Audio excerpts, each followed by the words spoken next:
On his 100th day in office, the president is on the road to try and sell his plan to spend trillions of dollars to rebuild America's economy and its families. That's our top story tonight. Thanks for being with us.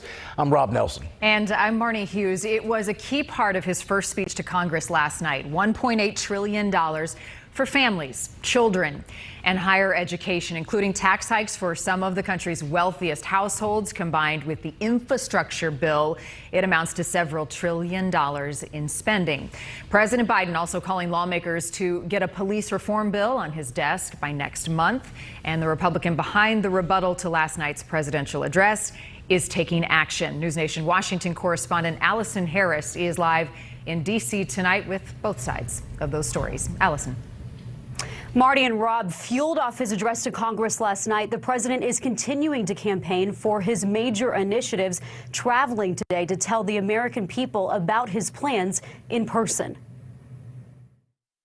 President Biden and the First Lady traveling to Georgia Thursday, pitching his plans in the swing state that helped him secure the presidency and control of the Senate. We've already sent out more than 160 million checks out the door.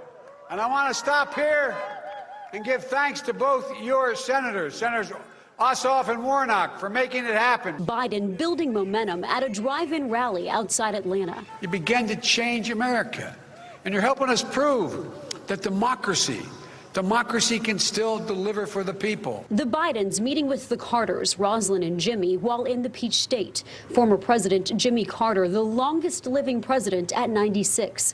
The president on the move down south after telling the country in his address to Congress Wednesday night that America, too, is moving forward. America is on the move again.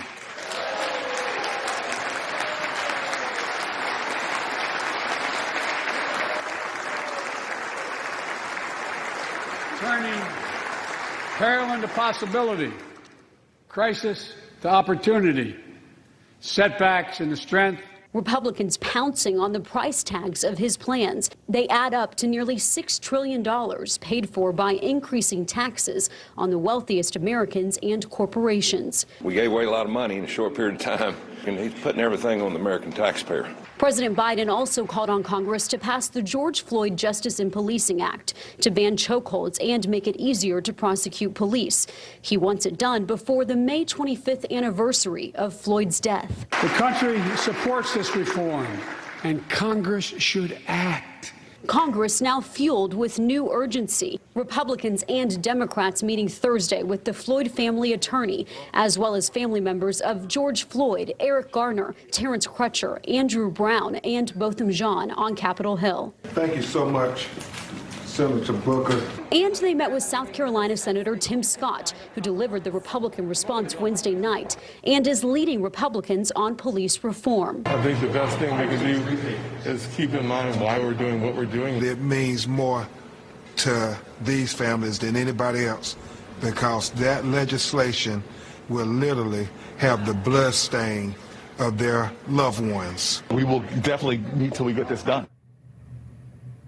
And this afternoon, that group led by the Floyd family attorney and the family members of men shot and killed in police encounters were at the White House. Obviously, the president not there, but meeting with other senior administration officials. The president tomorrow travels to another swing state. That's Pennsylvania, where he celebrates the 50th anniversary of Amtrak. Sure to talk about infrastructure and his jobs plan. In Washington, Allison Harris, News Nation.